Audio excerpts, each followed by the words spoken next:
अस्सलाम वालेकुम my YouTube family, कैसे हैं आप सब। आज मैं बना रही हूँ पालक के पकोड़े, जो कि बहुत इजी और क्विक बन जाते हैं। और ये सारी चीज़ें चाहिए मुझे पालक के पकोड़े बनाने के लिए, और बहुत झटपट बन जाते हैं, बहुत ही इजी है।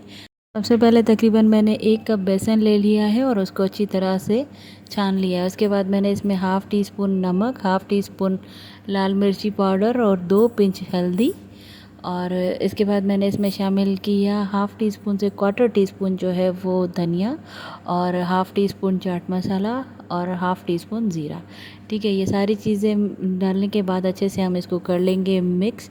और अच्छे से मिक्स करने के बाद हम इसमें थोड़ा थोड़ा पानी ऐड करते जाएंगे और अच्छे से मिक्स करते जाएंगे। एक अच्छा सा, ना ज़्यादा थिक बैटर बनाएंगे, ना ज़्यादा लिक्विडी, कुछ इस टाइप का बनाएंगे। और इसको 10 मिनट के लिए रेस्ट देंगे। उसके बाद मैंने जो है वो पालक के पत्ते ले लिए हैं, ना ज़्यादा बड़े लिए हैं ना ज़्यादा छोटे, जस्ट नॉर्मल साइज़ के पत्ते ले लिए। और उनकी डंडियाँ मैंने कट कर दी हैं। आप चाहें तो डंडिया समेत भी पकोड़े बना सकते हैं।